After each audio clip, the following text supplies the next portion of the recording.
ओम श्री साई नाथाय नमः। बोलो अनंत कोटि ब्रह्मांड नायक राजाधिराज योगीराज परम ब्रह्म सच्चिदानंद सदगुरु साईनाथ महाराज की जय। साईं बाबा जी की कृपा से आज हम अध्याय 40 का अध्ययन करेंगे। श्री साईं बाबा की कथाएं श्री बीवी देव की माता के उद्यापन समारोह में सम्मिलित होना और हेमाडपंत के सहभोज के चित्र के रूप में प्रकट होना। इस अध्याय में 2 कथाओं का वर्णन है। बाबा किस प्रकार श्रीमान देव की मां के उद्यापन में सम्मिलित हुए और बाबा किस प्रकार होली त्योहार के भोजन समारोह के अवसर पर बांद्रा में हेमाडपंत के घर पधारे। प्रस्तावना। श्री साईं समर्थ धन्य है जिनका नाम बड़ा सुंदर है। वे सांसारिक और आध्यात्मिक दोनों ही विषयों में अपने भक्तों को उपदेश देते हैं और भक्तों को अपना जीवन ध्येय प्राप्त करने में सहायता प्रदान कर उन्हें अपनी शक्ति प्रदान करते हैं। वे भेदभाव की भावना को नष्ट कर उन्हें अप्राप्य वस्तुओं की प्राप्ति कराते हैं। भक्त लोग साईं के चरणों पर भक्ति पूर्वक गिरते हैं और श्री साईं बाबा के भेदभाव रहित होकर प्रेम पूर्वक भक्तों को हृदय से लगाते हैं। वे भक्तगण में ऐसे सम्मिलित हो जाते हैं जैसे वर्षा ऋतु में जल नदियों से मिलता तथा उन्हें अपनी शक्ति और मान देता है। श्रीमती देव का उद्यापन उत्सव। श्री बीवी देव ढाणू जिला ठाणे में मामलतदार थे। उनकी माता ने लगभग 25 से 30 व्रत कर लिए थे, इसलिए अब उनको उद्यापन करना आवश्यक था। उद्यापन के साथ साथ 201 ब्राह्मणों का भोज भी होने वाला था। श्री देव ने एक तिथि निश्चित कर बाबू साहेब जोग को एक पत्र शीटी भेजा जिसमें उन्हें लिखा था, तुम मेरी ओर से श्री साईं बाबा को उद्यापन और भोजन में सम्मिलित होने का निमंत्रण दे देना और उनसे प्रार्थना करना कि उनकी अनुपस्थिति में उत्सव अपूर्ण ही रहेगा। मुझे पूर्ण आशा है कि वे अवश्य ढाणु पधार कर दास को कृतार्थ करेंगे। बाबू साहेब जोग ने बाबा को वह पत्र पढ़कर सुनाया।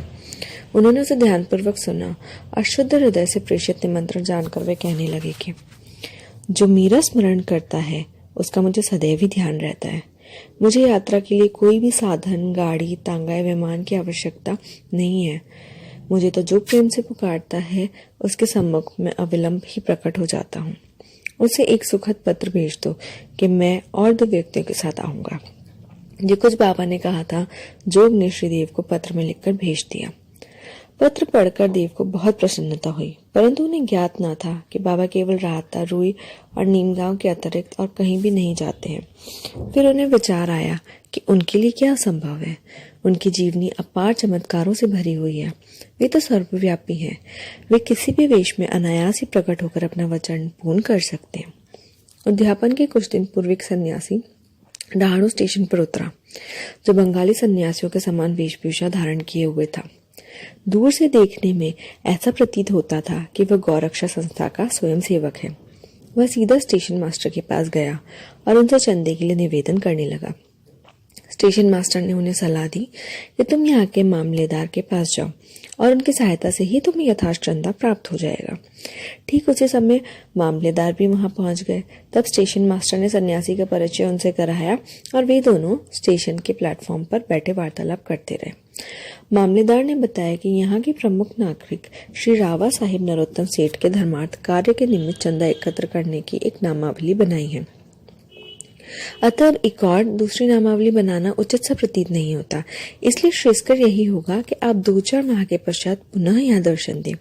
यह सुनकर सन्यासी वहां से चला गया और 1 माह के पश्चात देव के घर के सामने तांगे से उतरा। तब उसे देखकर देव ने मन ही मन सोचा कि वह चंदा मांगने आया होगा। उसने श्री देव को कार्यरत देखकर उनसे कहा, श्रीमान, मैं चंदे के निमित्त नहीं आया हूँ वरन भोजन करने के लिए आया हूँ। देव ने कहा, बहुत आनंद की बात है, आप सहर्ष स्वागत है। सन्यासी, मेरे साथ 2 बालक और हैं देव, तो कृपया उन्हें भी साथ ले आइए।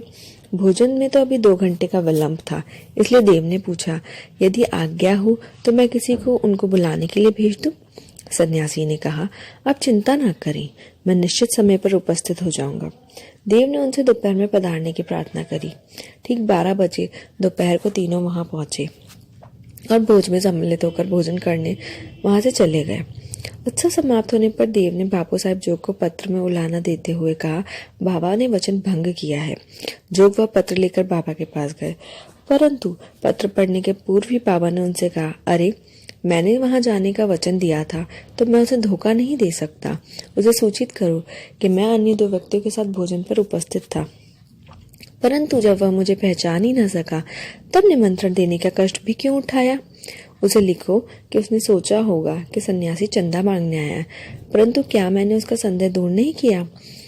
क्या ये नहीं कहा कि 2 व्यक्तियों को साथ लेकर आया हूं मैं भोजन में, और क्या वे 3 मूर्तियों को ठीक समय पर भोजन में सम्मिलित नहीं हुई? देखो, मैं अपना वचन पूर्ण करने के लिए अपना सर्वस्व निछावर कर दूंगा। मेरे शब्द कभी असत्य न निकलेंगे। इस उत्तर से जोग के हृदय को बहुत प्रसन्नता हुई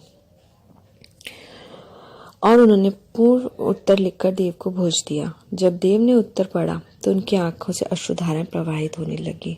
उन्होंने अपने आप पर बड़ा क्रोध आया और कहा कि मैंने व्यर्थ ही बाबा पर दोषारोपण किया। वे आश्चर्यचकित से हो गए कि किस तरह मैंने सन्यासी की पूर्व यात्रा से धोखा खाया, जो कि चंदा मांगने आया था, और सन्यासी के शब्दों का अर्थ भी न समझ पाया कि अन्य 2 व्यक्तियों को भोजन पर लेकर आया हूँ। इस कथा से विदित होता है, जब भक्त अनन्य भाव से सदगुरु की शरण में आता है तभी उसे अनुभव होने लगता है कि उसके सब धार्मिक कृत्य उत्तम प्रकार से चलते हैं और निर्विघ्न समाप्त होते हैं। हेमांड पंत का होली त्योहार पर सहभोज। अब हम एक दूसरी कथा लें जिसमें बतलाया गया है कि बाबा ने किस प्रकार चित्र के रूप में प्रकट होकर अपने भक्तों की इच्छा पूर्ण करी। सन 1918 में होली पूर्णिमा के दिन हेमांड पंत को एक स्वप्न हुआ। बाबा उन्हें एक सन्यासी के वेश में दिखे और उन्होंने हेमांड पंत को जाकर कहा, मैं आज दोपहर को तुम्हारे यहाँ भोजन करने आऊंगा। जागृत करना भी स्वप्न का एक भाग ही था, परंतु जब उनकी निद्रा सचमुच में भंग हुई तो उन्हें न तो बाबा दिखाई दिए न ही कोई अन्य सन्यासी दिखाई दिया। वे अपनी स्मृति दौड़ाने लगे और अब उन्हें सन्यासी के प्रत्येक शब्द की स्मृति हो आई। यद्यपि वे बाबा के सानिध्य का लाभ गत 7 वर्षों से उठा रहे थे तथा उनका निरंतर ध्यान करते थे, परंतु यह कभी भी आशा न थी कि बाबा भी कभी उनके घर पधार कर भोजन का कृतार्थ करेंगे। बाबा के शब्दों से अति हर्षित होते हुए अपनी पत्नी के पास गए और कहा कि आज होली का दिन है, एक सन्यासी अतिथि भोजन के लिए अपने यहाँ पधारेंगे, इसलिए भात थोड़ा अधिक बनाना। उनकी पत्नी ने अतिथि के संबंध में पूछताछ की। प्रत्युत्तर में हेमंत पंत ने बात को गुप्त न रखकर स्वप्न का वृत्तांत सत्य सत्य बतला दिया। तब वे संदेह पूर्वक पूछने लगी, क्या यह भी कभी संभव है कि वे शिरडी के उत्तम भोजन त्याग कर इतनी दूर बांद्रा में अपना रूखा सूखा भोजन करने को आएंगे? हेमंत पंत ने विश्वास दिलाया कि उनके लिए क्या संभव है, हो सकता है वे स्वयं न आए और कोई अन्य स्वरूप धारण करके पधारे। इस कारण जो थोड़ा अधिक भात बनाने में हानि ही क्या है। इसके उपरांत भोजन की तैयारियां प्रारंभ हो गई। होली का भोजन प्रारंभ हो गया और पतली बिछकर उनके चारों रंगोली डाल दी गई। 2 पंक्तियां बनाई गई और बीच में अतिथि के लिए स्थान छोड़ दिया गया। घर के सभी कुटुंब, पुत्र, नाती, लड़कियां, दामाद इत्यादि ने अपना अपना स्थान ग्रहण कर लिया और भोजन के लिए परोसना प्रारंभ कर दिया। जब भोजन परोसा जा रहा था तो प्रत्येक व्यक्ति उस अज्ञात अतिथि की उत्सुकता पूर्वक राह देख रहा था। जब मध्याह्न भी अगर कोई न आया तब द्वार बंद कर साकल चढ़ा दी गई।